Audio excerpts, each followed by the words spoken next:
చంద్రబాబు నాయుడు గారి ప్రభుత్వంలో, కూటమి ప్రభుత్వంలో వచ్చిన వెంటనే పరిపాలన మొదలుపెట్టిన వెంటనే దాదాపు మీ కష్టాలు ఏంటయ్యా చెప్పండి అని చెప్పి ప్రజల్ని అడిగిన దాని మీదట దాదాపు 1,74,000 అర్జీలు, వాళ్ళకి ఏవో బాధలు ఉన్నట్టుగా వాళ్ళ అర్జీలు ఇవ్వటం జరిగింది.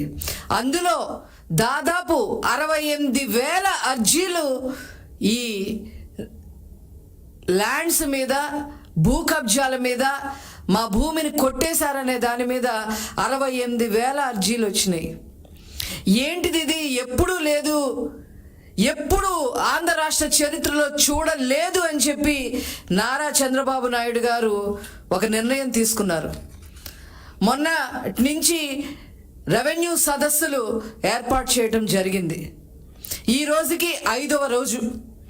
ఈ 5వ రోజుకి ఈ 68,000 అర్జీలే కాకుండా అదనంగా 1,102 గ్రామాల్లో రెవెన్యూ సదస్సు జరిగితే కేవలం 1,102 గ్రామాల్లో జరిగిన రెవెన్యూ సదస్సులకి దాదాపు 20,000 కంప్లైంట్స్ రావడం జరిగింది. వైసీపీ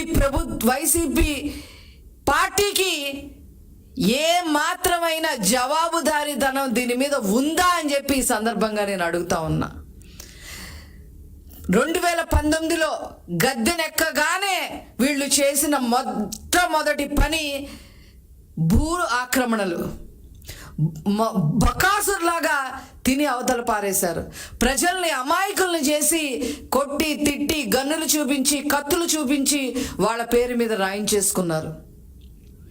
ఎంత దారుణం అంటే వీళ్ళు ప్రభుత్వ భూములు వదిలిపెట్ల, దేవాదాయ భూములు వదిలిపెట్ల, అసైన్డ్ భూములు వదిలిపెట్ల, ఇనాము భూములు వదిలిపెట్ల, అటవీ శాఖకు సంబంధించిన భూములు వదిలిపెట్ల, ఇరిగేషన్ శాఖకు సంబంధించిన భూములు వదిలిపెట్ల, ఏ భూములు కూడా వదిలిపెట్టకుండా గ్రామాల్లో కూడా మరి ప్రతి గ్రామంలో కూడా ల్యాండ్ మాఫియా చేయటం జరిగింది.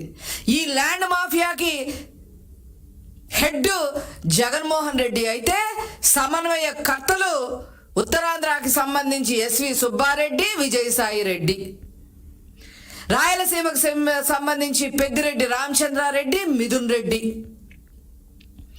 ఇక్కడ మొత్తం సమన్వయకర్తగా ఇక్కడ అమరావతి కోస్తా జిల్లాలో ఈ సమన్వయకర్త, ఈ ల్యాండ్ మాఫియా సమన్వయకర్త ఎవరు అంటే సజ్జల రామకృష్ణారెడ్డి. వీళ్ళ ఆధీనంలో ఈ ప్రాంతాలందరినీ ఉంచుకొని ల్యాండ్ మాఫియాకి తెగబడ్డారు. వీళ్ళకి అదనంగా మంత్రులందరూ పరిపాలన చేయాల్సింది పోయి వాళ్ళకి ఇచ్చిన శాఖల్లో మరి నాలెడ్జ్ ఎక్వైర్ చేసుకొని ప్రజలకి తోడ్పాటు చేయాల్సింది పోయి మంత్రులందరూ కూడా భూ కబ్జాలు చేయటం జరిగింది. ఎంత దారుణం అంటే ఎంత దారుణం అంటే కాకినాడ పోర్టుతో సహా కబ్జా చేసి 4,000 ఎకరాలు 12 కోట్లకి రాయించేసుకొని మరి భూ కబ్జా చేసేయటం జరిగింది. అలాగే పెద్దిరెడ్డి రామచంద్రారెడ్డి, మిథున్ రెడ్డి రాజాలపల్లిలో మరి దాదాపు 1000 ఎకరాలు జమీందారు భూముల్ని కూడా కాజేశారు. ఈ ఫైల్స్ అన్ని ఎక్కడ కనపడతాయా అని చెప్పి, ఎక్కడ కనపడితే ఏం చేస్తారో ఈ ప్రభుత్వం అని చెప్పి మదనపల్లిలో ఫైళ్లు కూడా తగలపెట్టేసిన సంగతులు మనం చూసాం. అట్లాగే పిన్నెల్లి బ్రదర్స్ 1000 కోట్ల పైన మరి భూ కబ్జాలు చేయటం జరిగింది. దానికి ఇంతవరకు వాళ్ళు వచ్చి సమాధానం చెప్పిన పరిస్థితి కూడా లేదు.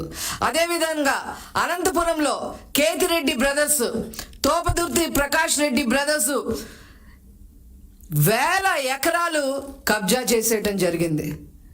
ఆనాడు 2014-19లో 2014 నుంచి 2019 వరకు పరిపాలన చేసిన నారా చంద్రబాబు నాయుడు గారు సోలార్ ప్లాంట్ల కోసం ఎకరాలు కేటాయిస్తే ఆ ఎకరాలు కూడా 100 ఎకరాలు కూడా కబ్జా చేసేసి రియల్ ఎస్టేట్ వ్యాపారం చేసిన హీన చరిత్ర ఈ కేతిరెడ్డి బ్రదర్స్ది.